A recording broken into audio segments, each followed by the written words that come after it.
Tamara, it was wonderful meeting for the first time after you were appointed to Geneva, where I had been so long when Dan was ambassador. But then I realized that we were probably about the same age.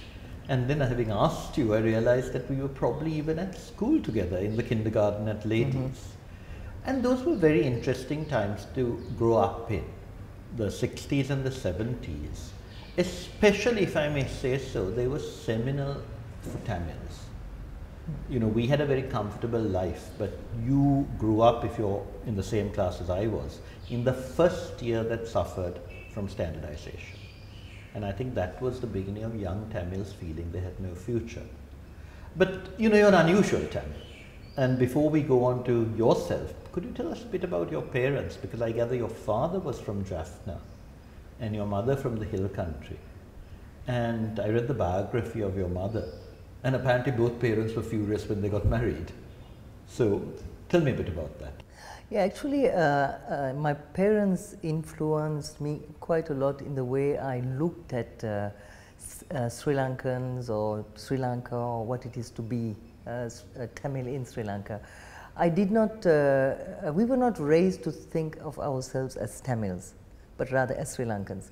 Both my parents, my mother comes from a family, yes, from Badula, and her father was involved in the independence struggle. He was the president of the Congress Party in Badula, and so he had, when Mahatma Gandhi and Nehru used to visit Sri Lanka, they stayed with them.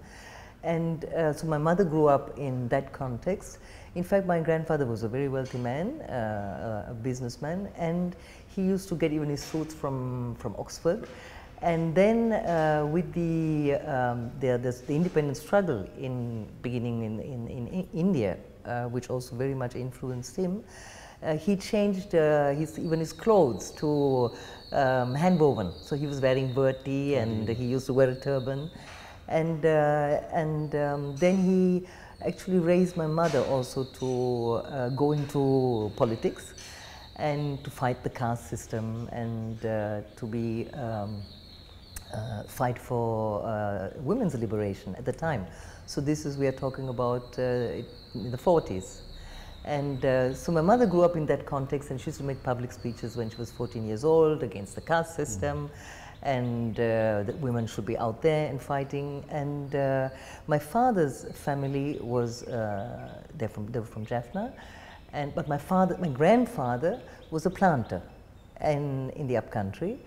And my father and his younger brother and two younger sisters went to school in Jaffna. And so if you like, his father was very close to the British, and I don't know what happened, but my father was very much involved in the resistance against the British and joined the left, which is very different from his family.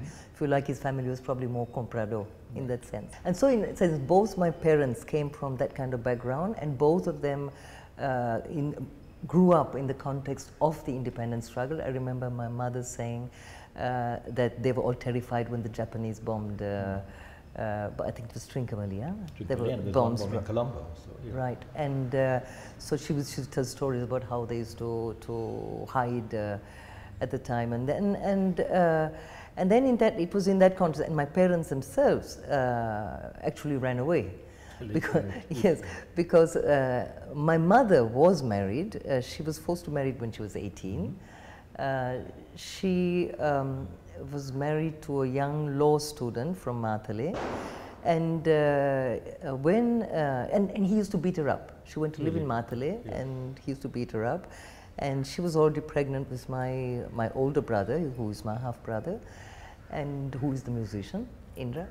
And her parents then took her back home and said she has to, they couldn't accept that she was being beaten up and she was pregnant. And my father, meanwhile, had been transferred, since he was involved in the various forms of struggle, mainly union with the left, he was in the original Bolshevik party. Right, the BLP. And then he was moved to punishment stations all the time. So he was moving from Polonnaruwa to Anuradhapura to Matale, and he was in Badula at the time, and he was being moved constantly. And he was boarded in the home of actually my mother's oldest brother, who lived in the part of my grandfather's house. And she met him there. And when he wanted to marry her, he asked her parents, and they said, well, you go on. He was going to Polonnaruwa then. You go on your transfer and we'll let you know. But my mother heard a conversation that night. The parents said, well, you know, he's not from the right caste. He's Christian. My mother's family was Hindu, Velala family. And my mother, she said she didn't understand why her parents were opposed to it on those grounds, because here she was raised to fight against the caste system, and we are all equals, and she said there's a problem with there's a contradiction. And she didn't understand, and she was also a rebel. Of course, she communicated this to my father, and then they arranged to elope. Wonderful. So they ran away. And so from my father's, on my father's side too, they didn't accept my mother because she was divorced. Right. And here was my father coming home with a divorced woman. In a way, I felt it was a privilege to be raised by these two people, to be born to my father and my mother, who were also not connected to their families because of the problem there. I didn't meet my maternal grandmother until I was 14 years old. And it was my half-brother, Indra, who actually brought us together, because he didn't understand why he was raised by my grandmother. So why he said why his mother, he considered her the mother, and why his sister, who was really his mother, didn't talk. And then that we were kids and he wanted us to be together. No, that I think perhaps explains some of your characteristics. But let's go back to your school days. I mean, you were growing up in the 60s, and that was, you know, when Subhasha was coming in, you were at Ladies. Were you Sinhala medium, Tamil medium? Tamil medium. Tamil medium. And then you also mentioned that at some point you went off to Jaffna to school. What happened? Yeah. Let me go back a little bit and explain why I was sent to Ladies College. My father, who was left and who was fighting the comprador elite, if you like, and was very critical of that class. Why did he send me to Ladies, and why did he send my brother to St. Thomas's, my second brother? My oldest brother Indra was at Royal College. It was because he felt that the only thing he was going to offer, he was against anything material. So we didn't buy a house, we didn't even have furniture. When we had very basic chairs at home, we had suitcases instead of wardrobes. Because he said there's no need to have wardrobes. We had just a change of clothes for the home, for school. We had 2 uniforms, and so it was very. He himself had only 2 pairs of trousers and 2 shirts. And even if my mother bought him shirts, he wouldn't wear them. He said this is a waste of money. And so he would be wearing the same things over and over again. He said this is not important. Material things are not important, but you have to have a good education. It was another generation with a vision, much broader vision. And so he said, the only thing I can offer my children is a good education, and then they have to take care of themselves. So the good education at the time was, for me, it was he chose Ladies College. At one point, he regretted it. I was a teenager then. And I couldn't accept that my friends were Colombo 7 and very wealthy. They used to come in chauffeur-driven cars, and here I would be going in the school bus or in public transport. And I didn't have the same kind of clothes they had. So I kept asking my father why. I mean, I wanted to have the same things, if you like. I understood much later, and I was glad he didn't give us all those things. Of course, we were in the Tamil medium because we had to study in the Tamil medium. If both parents were Tamil, both parents Sinhala were, if you will remember, only mixed parentage could study in English. We talked English at home. So it was very difficult for me actually I didn't really use Tamil. And yes, and I'm coming to the question of being a Tamil I would like to say about being a Tamil, I never saw myself as a Tamil.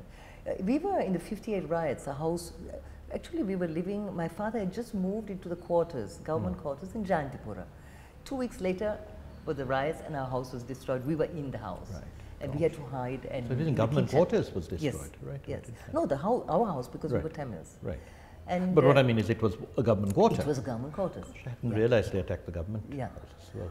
And we were very small, and then my father's boss was Mr. Patyarachi at the time. who was married to Philip Gunawardana's family. My father knew Philip Gunawardana very well. And actually they were the ones who came and took us, and we were hiding in their home at the time. But my father was a leader of the working class, and I remember when these hundreds of people came to the house, we ran to the neighbors, and the neighbors didn't let us in. They were Sinhalese. There was a whole group of... Really? And they didn't let you in? No, there were 200 people in front with knives and crowbars, and they thought my mother was Sinhala. Right.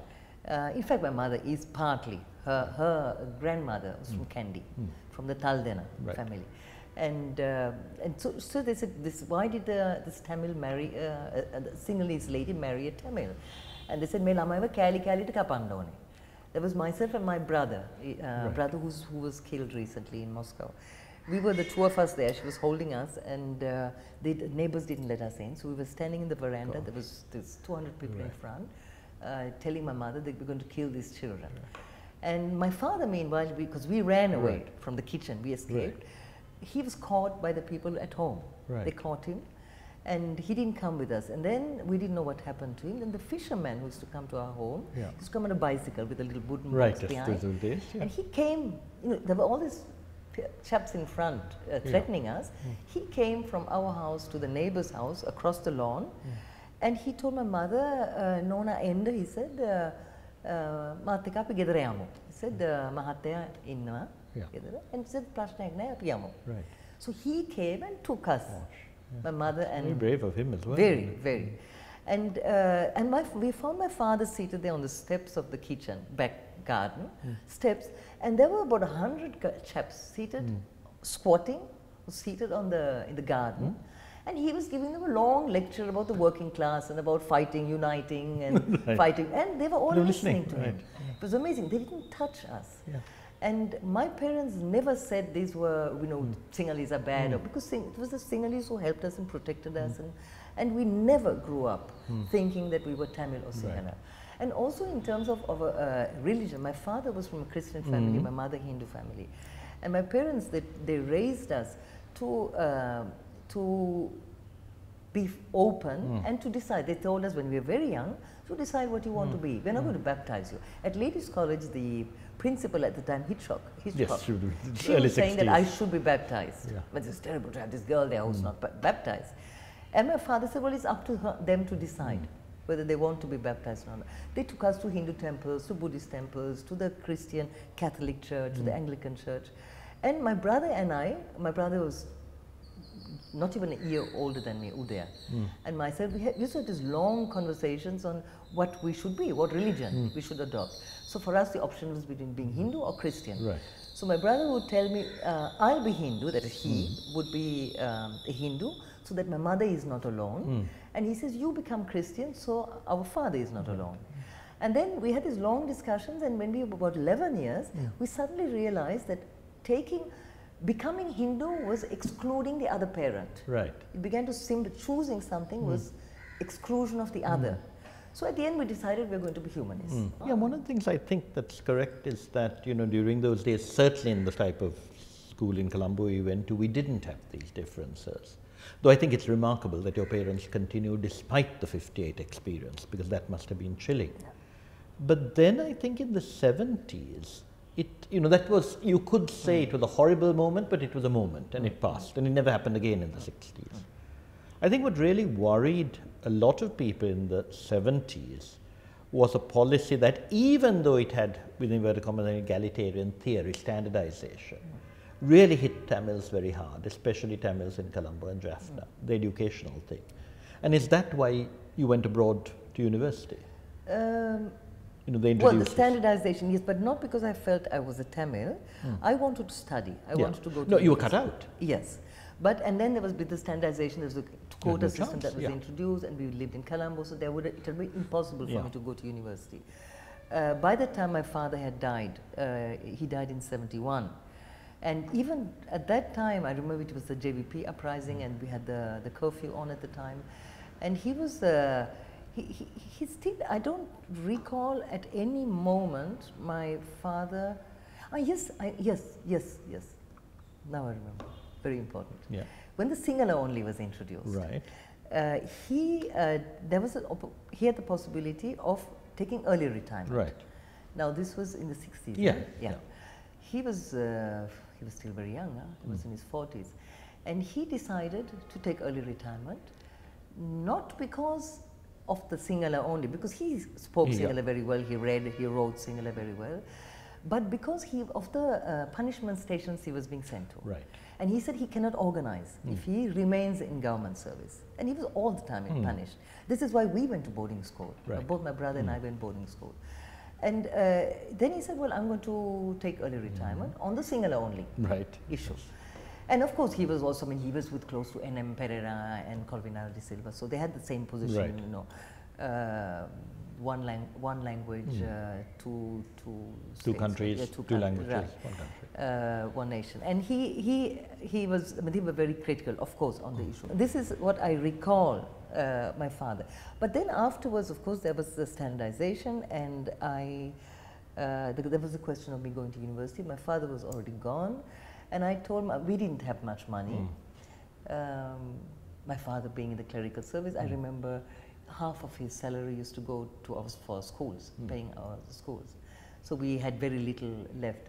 But my mother had property back in Badulla. Then she said she will mortgage her land and give me $100. So my brother had, meanwhile, he'd been back and forth to Europe, a couple of overland. Right. So I was very impressed and inspired by that. And I said, well, if my brother could do it, why cannot I do it? And my mother said, who was very open and very supportive, and she had a lot of confidence in me, she said, okay, go. That's marvelous. So letting you at 18 or whatever travel by yourself overland? No, I was traveling with a friend of my brother's and a cousin, but my cousin returned, also from a wealthy Badulla family. He couldn't take the overland trip. We were traveling by bus and train, third class. We traveled 3 nights from Chennai to Bombay in a third class compartment, standing most of the way. Well, no, I've done that as well, and I remember thinking my parents were good to let me do that. This was in 1970, but to let a girl do that, I think your parents were very enlightened. No, my mother was very much, you know, ahead of her times, even her in her own as a child. And what touched me so much was the confidence my mother had in me. That's great. And they had given us the tools, they had given us the values, and she was sure that I would. So you made it to Europe? I came to Europe and with very, very little money, arrived in Switzerland with 5 francs in my pocket. Right.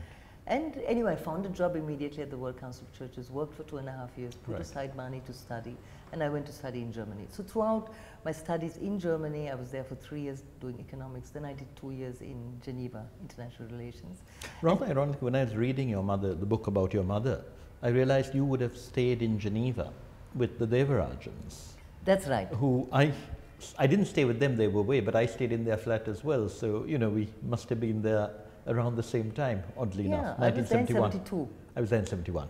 Okay, so on my way, But they were it's quite funny because I knew the Devarajans, actually the daughter went to school with, for a short while she was in ladies with me. And my parents knew them. My father knew Mrs. Devarajan. Right. And actually he was boarded at her place when he came from Jaffna. Really? Because her father was the registrar of the University of Colombo. And apparently an extraordinarily, you know, wise registrar at the university and ran it. I see. Okay, Kumaraswamy, My father was boarded then. He used to teach the 2 girls. Right. He was teaching them maths and English, I think. Right. And he used to make a little bit money out of teaching too. And they were the ones who gave him a home. So when I went to Geneva and I knew them, I called Mr. Devarajan. I think he was at UNCTAD then at the time. There was also Victor Ratnavel, who was another friend of my father's, who was also, he was at the ILO. But I called Mr. Devarajan and he said, what are you doing here? And I said, I came overland. He said, does your mother know? And I said, you obviously knew you very well. Yes, and he said yes. I said, yes, she knows. And then he said, well, come home. And I went to his place. And then they contacted my mother. Right. And they asked if she knew. And she said, yes, I know she's there. Right. That's marvelous. I mean, that's so, it tells you so much about that generation. Yeah. No, it was for me, it was a fascinating time, and I'm very grateful to both my parents. And actually, I realized it was going out, leaving the country, that made me think of what my father was doing. I began to, at the World Council of Churches, I became exposed to the apartheid, problem of apartheid, Palestinian issue, of course, I'd heard about that at home with my father. But I didn't still quite understand this whole working class thing, what was happening. And then I began to be interested in Geneva at the World Council on the condition of the plantation workers here, tea plantation workers. And I remember I wrote an article, I was 19 then, I was the youngest in the World Council of Churches working there, because I left when I was just turned 19 when I left to Europe. And then I wrote this article titled "The Real Price of Tea," about the condition of the plantation workers. And then I remember the directors of the World Council saying, "You're a rebel rouser." Right. You know, now you mentioned the plantation workers. I remember I was in university at the time, and in Britain it was a big thing that the Sri Lankans were ill-treating the plantation workers. And I have always thought that's a brilliant example of the way Britain manipulates the world. Because as you're probably aware, the plantation workers were treated appallingly when the British ran the plantations. In fact, my old friend Derek Nugawala wrote his memoirs and said, you know, he had wanted to do something more for them. And the British bosses said, sorry, you know, the shareholders won't like it. But the minute Sri Lanka took over the plantations, this became a very hot topic in the British press. And one of the things I've always felt is we need to understand that the people arguing these things are very sincere. You know, the young journalists, they weren't. But I've always seen this as an example of how the big guys, as it were, manipulate things. And we become the villain for what the British had done to the plantation workers for 100 years and more. You know, no schools, you know, at least in the 70s we started giving them schools and health because they then became our workers. How do you see that? I mean, do you think there was an effort in those days to denigrate the Sri Lankan tea plantations, which had been taken over, because the British were now putting all their money into Kenya? The people that I worked with and what actually made me look at the work conditions of the plantation workers was trying to understand my father. Right. So for me personally, it is a way of discovering my father. But there was a time also, 70s, if you remember, the 60s and 70s, there was this move, open economy. Right. And in Latin America, you had the military juntas and the national security state to protect the multinational corporations and foreign investment. And then you had the introduction of the 71 was the oil crisis, and then the credit crisis. There was Vietnam, and the Americans had to borrow, they needed money, and then they would detach the gold from the dollar. So there was all this happening at the same time, and the multinationals were moving in, they were opening up, there was a privatization taking place, it was a big, they were going into a big way. And then you had also the Green Revolution. That was something that was developed. The various the petrochemical companies that developed seeds that went along with chemical packages. So there was all this happening, and there were a lot of questions, especially with the Latin American dictatorships, and there are lots of Latin American refugees in Europe.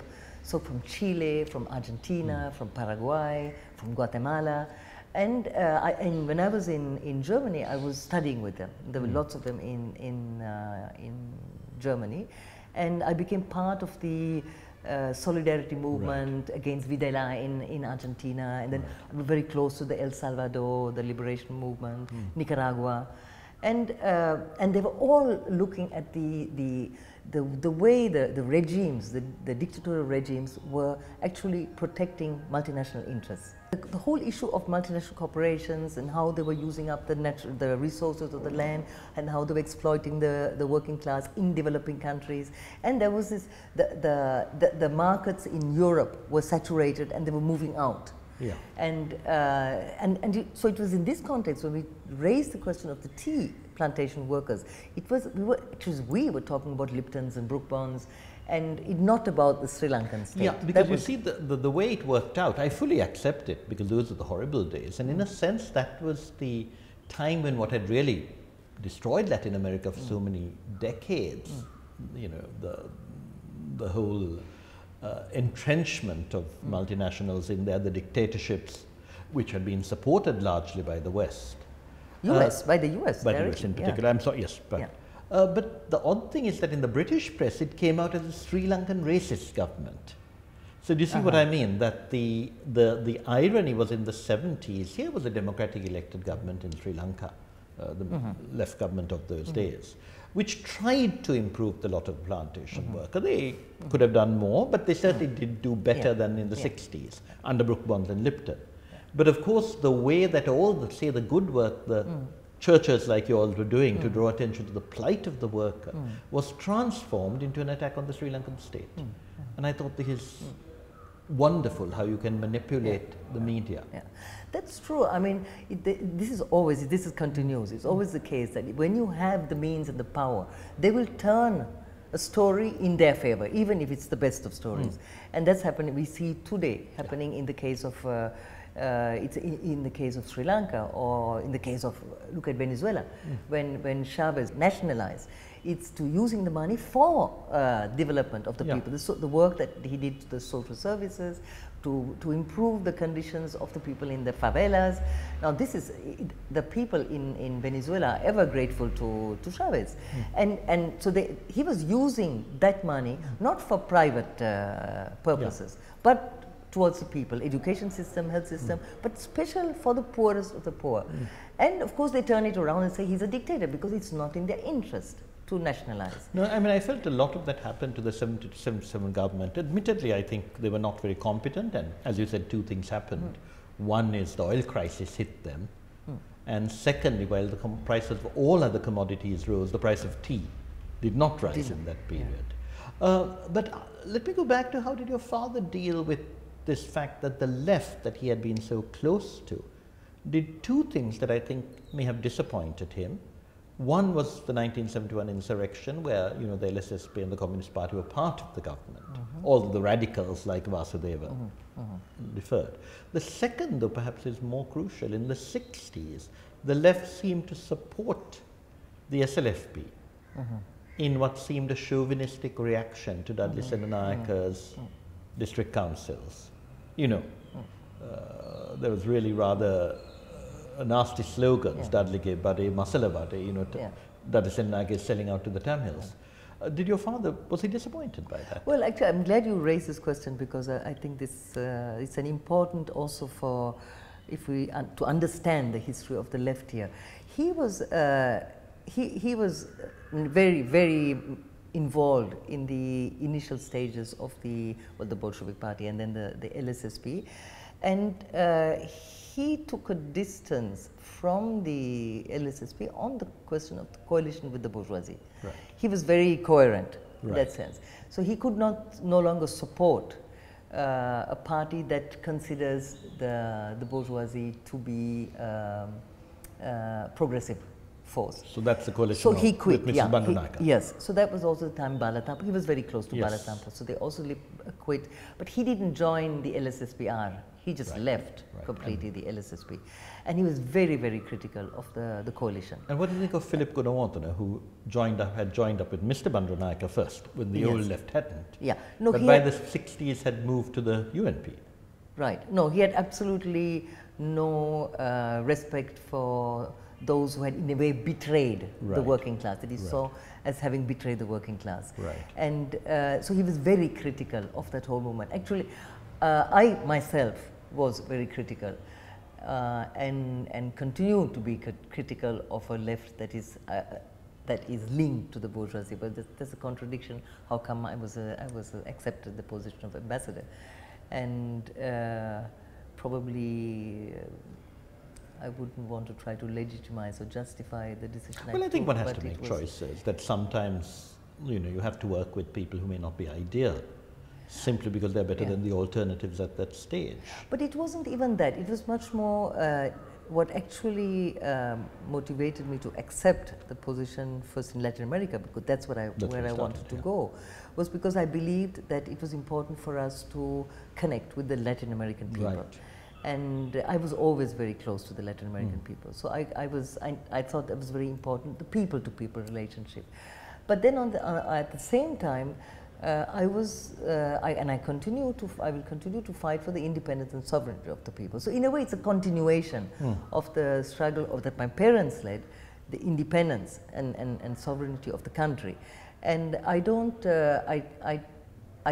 accept, and we cannot accept, external intervention in our politics. I know we have a lot of problems, and I'm very critical, and I will be critical here. I will not go out and criticize, but I will come back here because I think that the people have to decide their own future. Right. And we have to empower them to do it, not take decisions on their behalf.